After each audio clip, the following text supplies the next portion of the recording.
Welcome to Decoding the Conflict Mindset. I'm Dr. Deborah Dupree. Thank you for joining us. I am so excited. Well, I'm always excited about my guest speakers. I have had some fantastic, fascinating speakers from various lines of work, all about decoding the conflict mindset. Today, our guest speaker is Maggie Bain. Now, Maggie comes to us with a different kind of background, starting off in a career of midwifery, then moving on into gynecology and infertility. She then underwent training to become a certified sex therapist in the state of Florida. She has brought her knowledge, her skills, her experience, her insights into the world of people seeking better intimacy, particularly for men. And so she has some powerful messages. Relationships and intimacy work is complex, and there's a lot of things to navigate through, and she does exactly that. And so it helps to recognize what's going on for people and then how to problem solve, how to figure out what gets in the way of stopping people from more fulfilling and enriching relationships. So don't go away. Stay right here. We're going to get started very shortly with Maggie Bain, certified sex therapist, all the way from Bahamas to the Jersey Island in the English Channel. I can't wait. You're going to enjoy this, and it's insightful. She's even interviewed Dr. Phil and the impact of his success and career on his relationship. Listen to learn, stay around, subscribe if you haven't already, and pass this video, this interview, on to your friends and family. See you soon.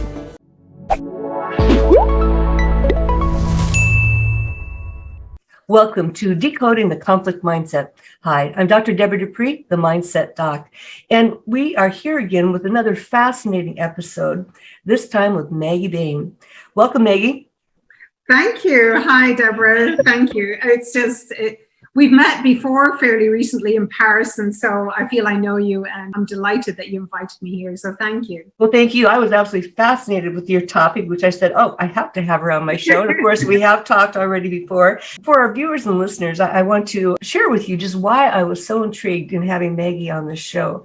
Not only does she come from a medical background, and I'll let her talk a little bit more about that, but how she transitioned to be like the first, sex therapist, and having been certified in Florida, and really groundbreaking times. And, and she goes by the Bare Naked Coach. I hope that intrigues you to listen on and learn more, right? Okay, so Maggie, I do want to start off with telling us a little bit more about your background and what intrigued you, what enticed you to actually become the Bare Naked Coach. No, I know. It's a great story, although I say it myself. So yeah, I'm sure, nursing background. So when I look back now, I just see a natural path that I walked between midwifery, critical care, gynecology, infertility, plastic surgery, which is body modification. And then when I was reaching 50, like a lot of women, I realized that my sons were growing up, and I was like, well, what am I going to do with the next stage of my life? Because at that time, I couldn't see myself, scurrying around on the wards or running after doctors. And so I took the time to really think, what do I really want to do with the next stage of my life? And I started to think, well, I've always wanted to become a sex therapist. Now I'm talking about coffees and lunches with girlfriends, and you're talking about your boyfriends and your husbands. And well, we always get down to the nitty gritty, don't we? And so I found, even in high school, when I did train in West Palm Beach and became a certified sex therapist, I went back to tell some of my high school best friends back in Scotland, because of course I was in the Bahamas at the time. And they went, well, we're not surprised. So they called me Auntie Madge in high school. I was the agony aunt.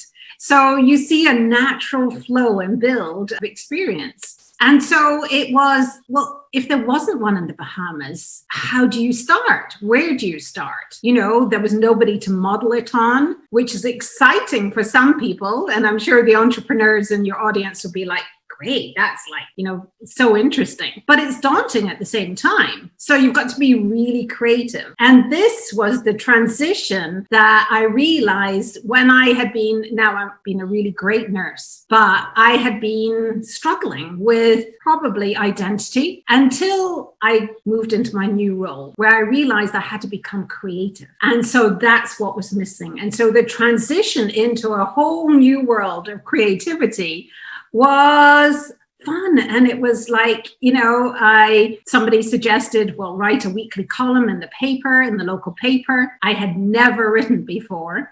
And so when you are in a small place and you are the only one doing one particular job, it is different, I believe, than if you are in a large country and you're kind of lost. And so I started writing, then I had a radio show, and things just moved along, and my private practice grew from there. But yes, it was a transition, but it was an opening up in my mind of who I really was. And I think that is a mindset right there, Deborah, right there. Who do you believe you truly are? Yeah.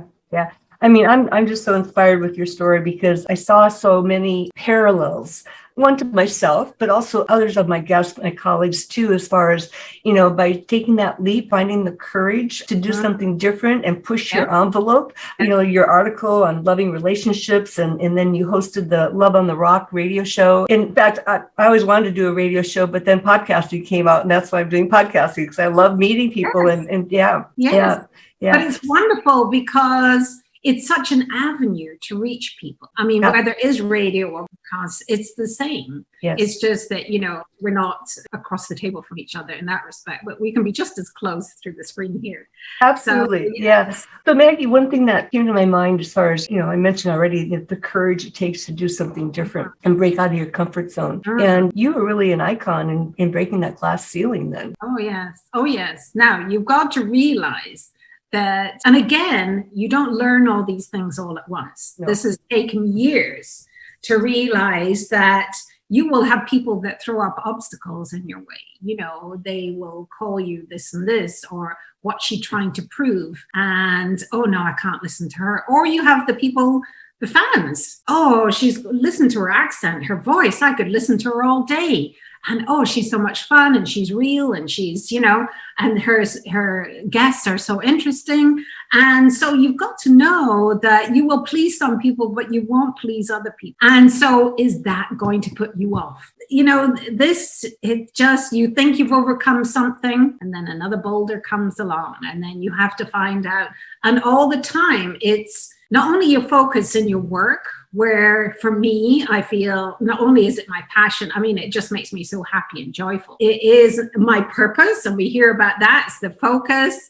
And so it's the helping and serving, but teaching people and showing them and sharing and all that kind of thing. But you've got to know that, again, we come back to your identity, and that is, I've always felt just as strong as when I started my practice in 2009. I feel it just as strong now. So instead of, sometimes with entrepreneurs or business owners, we're trying to, well, let me find a business that I could do, which is a whole different thing no, this is who I am. This lights me up. And so for me, I think that's the difference. Yeah. Well, I can see your enthusiasm and passion so much for it. One of the things that I definitely want to touch on is that it sounds like you really overcame your fears, and I like to use Zig Ziglar's false evidence appearing real, or false expectations appearing real. But there are a couple other takes on that, and I'll come back to that. But, one of the things when we think about sex therapy, for example, I imagine a lot of people go, "Ooh, a taboo subject, don't go there, and instead define, when you talk about intimacy, we had this conversation earlier, so I want to have you share with our viewers then how you, I guess, address intimacy. Thank you. Yeah, I mean, first I'll say the question always from people is, whoa, sex therapist. They're like, oh, is that a sex worker? Are you a sex surrogate? And so my thing is, no, it's hands off, there's no hands on, it's talk therapy. But I started with, and it's the relationships, because people will come with a relationship problem more than not. Now, sometimes people come specifically to me with a very sexual problem. We don't have sex for, 3 weeks, or once every 6 months. You'd be surprised the length of time some couples do. We're talking about beautiful young people. I mean, I think people would be surprised. But sometimes it's, we just argue all the time, and he just won't help around the house and whatever. And so it's that peeling back of the layers of what really is the problem. Because did the ripple effect happen out of the bedroom and come into the bedroom, or did it start in the bedroom and ripple out? And so that's my job, to peel back and really find out what the problem is. So, it's intimacy. People always think they associate it with, the only intimacy that they know is sexual intimacy. Right. And so they're like, whoa, In fact, when I started my private practice way back when, I called myself a relationship and sex therapist. And so I found the words that are okay with people, where people feel comfortable, and the words sex therapist put some people off. So, I played around with between therapist, coach, counselor, and I hit on specialist because I want to make sure that it doesn't put people off. Right. And so it's really, I spend a lot of time teaching people that it's not just sexual intimacy.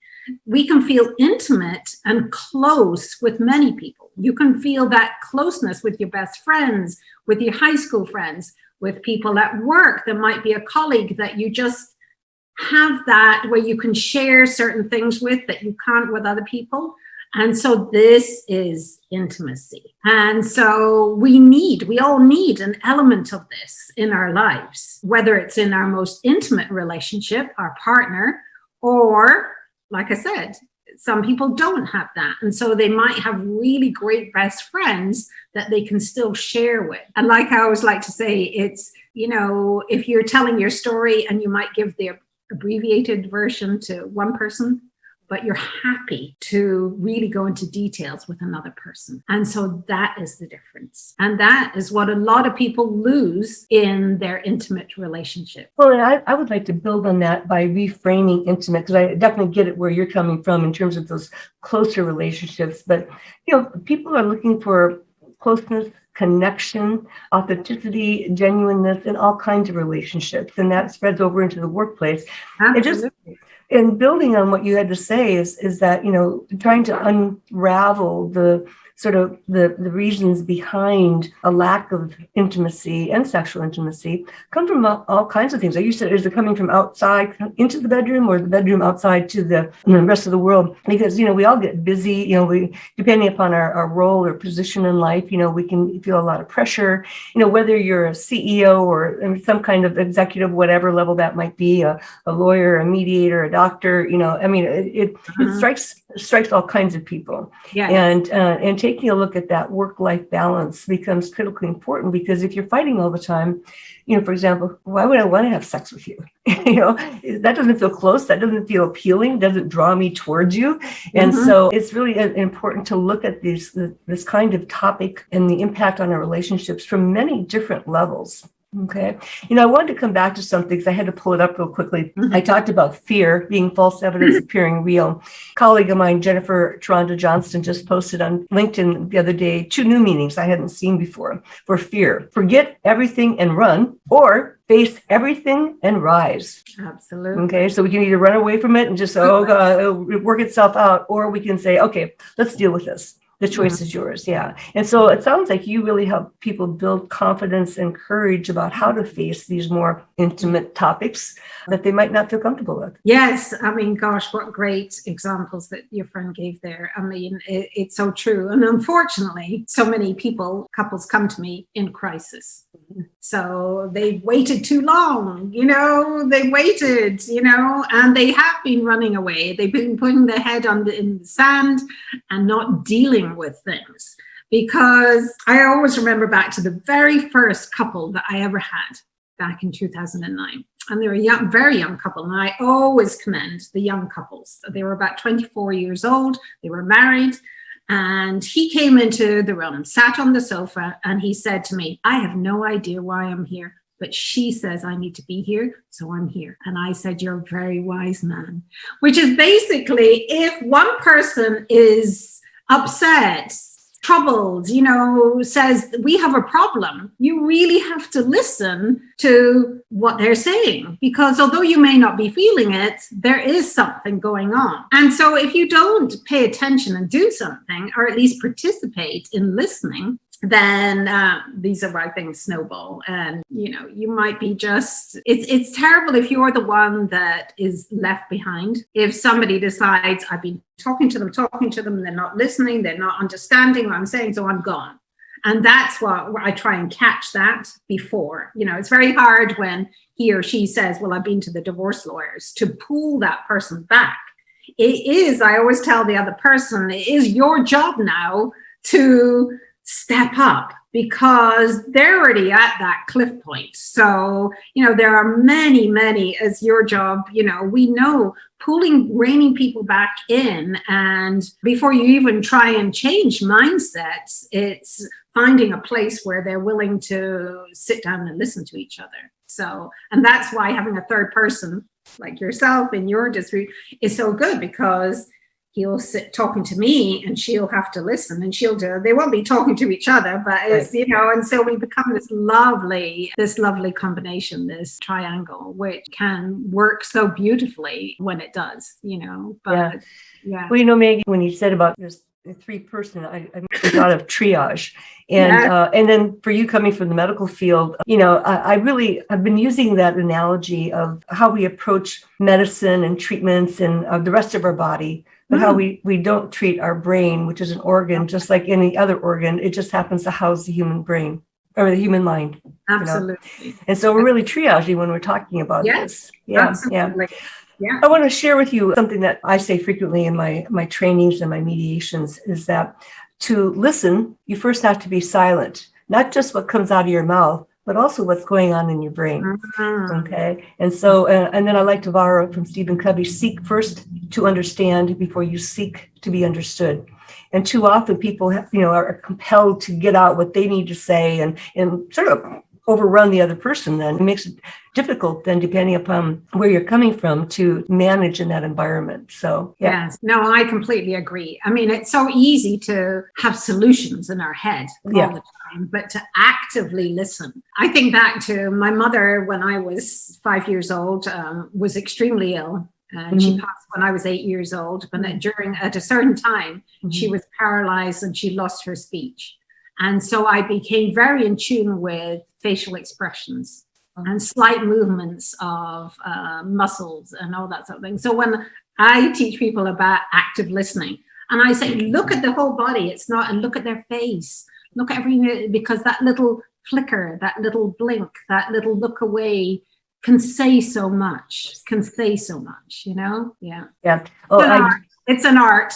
It is. And it's a knowledge area where we can build skills on, because I teach a lot of that too, for our lawyers and mediators, on what to look for in a mediation, not just what people are saying, but, their expressions, because it says a whole lot. It says a lot.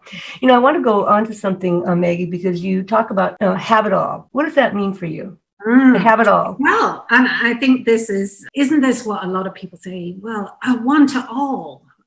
I want the successful job. I want the marriage. I want the kids. And I was thinking back to when you were asking me about questions or ideas. And I was thinking how it's just like relationships. There is no one size fits all. There is, if I say to you, what does that mean? It may be quite different from what it means to me. And so this is where I want people, we compare.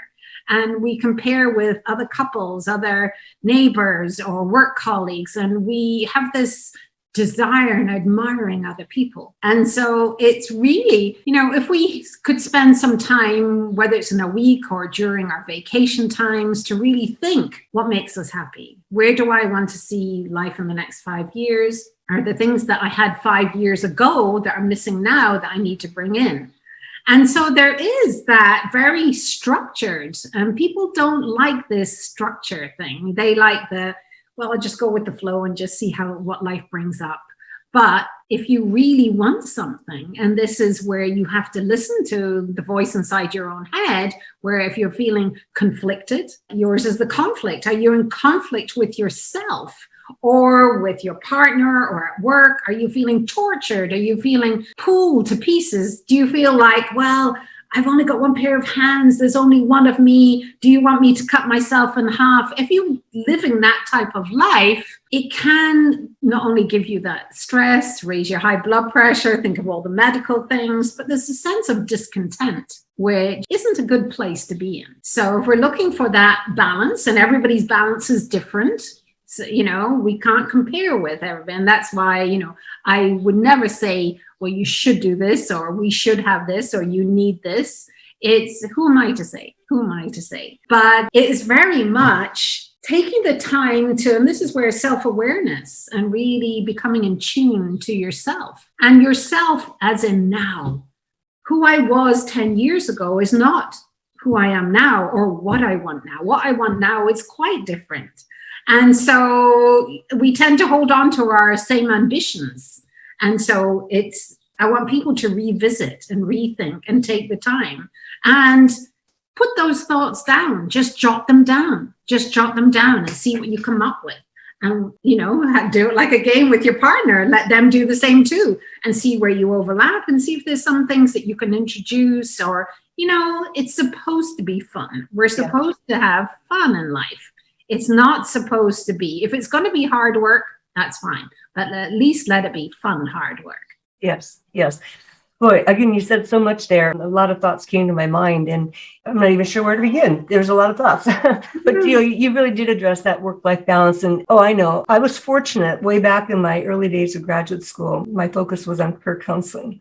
And one technique that my mentor taught us was that, take a moment to sit in the moment and, visualize how you would like to see your life in 20 years. And, paint that picture and really fill it in with the details of what you'd like that to look like. And once you have that picture, then you can sort of step it back and say, okay, well, what do I need to do within 10 years to achieve that picture of 20? What do I need to do within the next 5 years to move towards that picture of 20? And then what can I start doing today? What can I accomplish before the end of the year? And I've used that many, many times over as far as helping people get out of the stuckness. Because like you said, people just go day by day and it's like, they go, well, my life wasn't really worth much, but you're the architect of your life.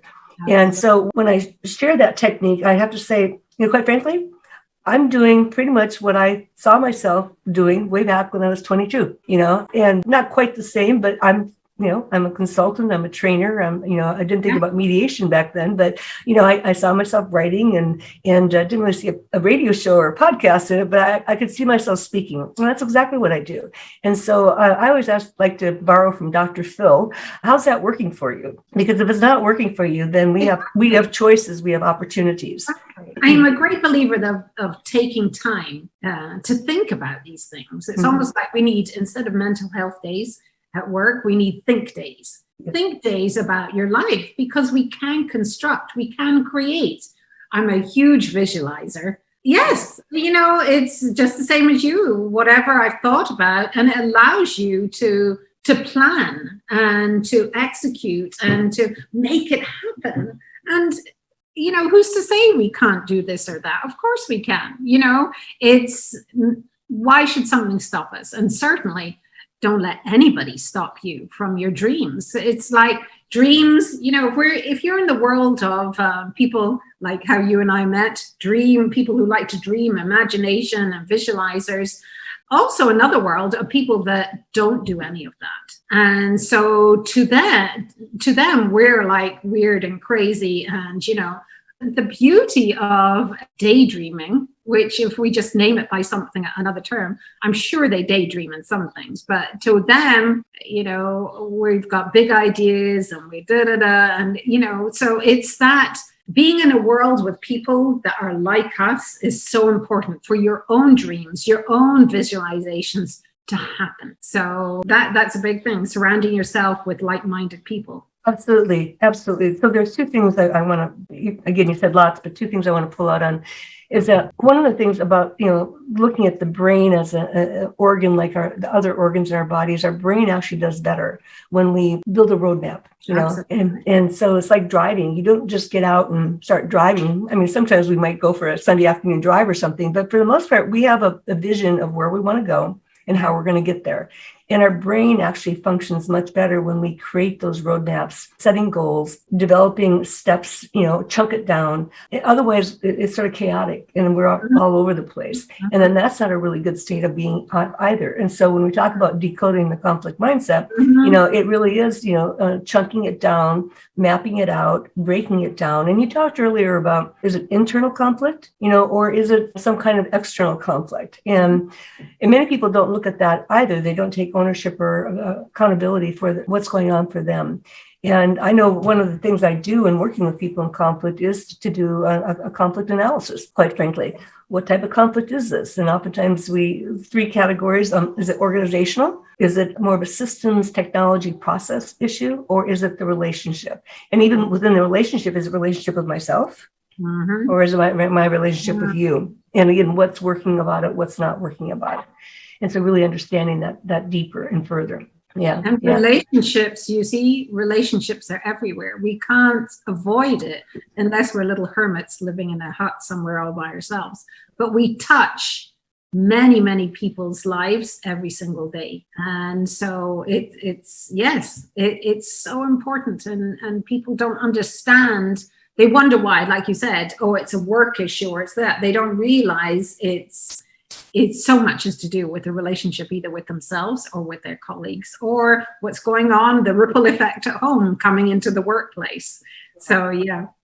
Yeah. So I emphasize about how do I show up and how do I influence and impact others? And going back to what you had to say, you learned a lot from your mother's situation. You had to sort of read the body language in order to sort of figure out where that person was coming from or where she was coming from. And that's so true in our relationships, around us, is that there's a lot of clues there if we just know what we're looking for and how to interpret them. Yes. Yeah. Well, body language in itself is a whole language. Yep. So. Yeah. Well, you mentioned too, we met in Paris just, not too long ago. And one of the things that I came away with, and I think you met my daughter who was with me, is that, well, there are some things that could have been better, but what I walked away with, I met so many wonderful people like yourself. And then I said, I think these are going to be some relationships I'll carry on. It just felt very different than a lot of conferences I attend and meet people. And certainly, at least for me, it was one of the first in-person events I went to, but, and so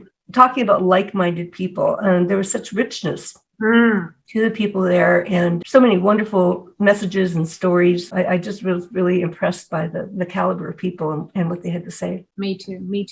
Yeah. And I know one of the first things that struck me on the first evening was, as women, it was a women's empowerment conference, was how much we all overlapped. Yeah. How much we all overlapped. So many of us had similar stories, similar approaches, similar outlooks on life and love and relationships and all those things. And so came away with. Another thing I was struck was that we moved from a world of, I remember being at other in-person conferences, big events, and it was endless business cards. And this time it was very much direct. No, connecting on LinkedIn, connecting on Facebook. We made the connection right there and then in person. There was no moving away from, and I wasn't left with lots of business cards. And so, because those are meaningless, you go away and you're like, well, I don't remember this person. So I think that's interesting how the world probably and post-COVID has changed in that respect. We are wanting to make those real connections now. Absolutely. Maggie, I love how you target getting truthfully naked as the Bare Naked coach. And one last thing I just want to ask you about is that you referenced intoxicating combination of lighthearted humor and intensity of someone who's unwilling to allow relationships to remain anything less. Say something about that before we wrap up. I really don't want people to settle. And I don't want them to settle with, well, nothing's going to change. He's not going to do this, or, well, I know there's no point in approaching her over this. And so people just settle with the ho-hum, with this is how things are, instead of wanting to, well, it's like this now, but I really want to move us to step up to a next level. I want things to be different. I want things to go back to the passion that we had at the beginning. And so that's what I want people to grasp and to want it for themselves. Because as much as I want people to live like that, if they don't want to feel it, then that's where I pass it on in when I speak and through my work, is really showing people that through visualization, through many techniques and skills that I can pass on, that they too can have an extraordinary relationship. Well, the bottom line is you too can make a difference in your life and the lives of others, right? Right. That's Absolutely. right. Well, Maggie, again, it's been so delighting. What a rich conversation we've had here today. And I thank you for your courage and bravery in tackling what's oftentimes perceived as a very taboo topic, intimacy and sexual intimacy, and really getting beyond, facade, shall we say, of how we show up sometimes, and really breaking it down in ways that are meaningful and understanding, because we can.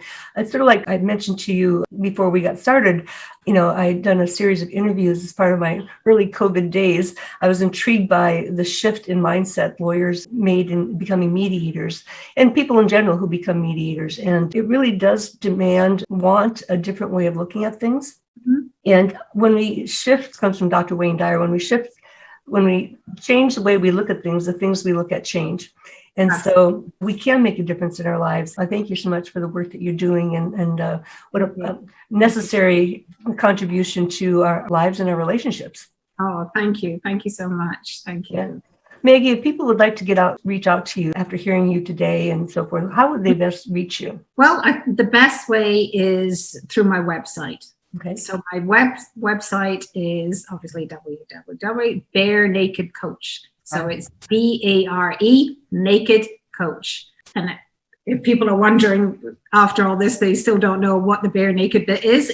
I encourage people to strip down past their doubts and their fears and their misconceptions to be the real person, to be their real self, to be authentic. And have fun doing it. Absolutely. That's what life's all about.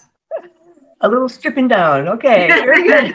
Truthfully naked. Truthfully naked. There we go. Very good. Yeah. Well, again, thank you, Maggie. It's such a delight to have you on Decoding the Conflict Mindset. And for our viewers and listeners, I hope that you really enjoyed this fascinating topic with Maggie. And, if you like this, please pass it on. Share it with your friends. Share it with your loved ones. Share it with whomever you feel might benefit from this kind of bare naked truth. And subscribe so you are alerted to our next upcoming episodes. And we're delighted to have you as part of our DCM community. I'm Dr. Deborah Dupree, the Mindset Doc.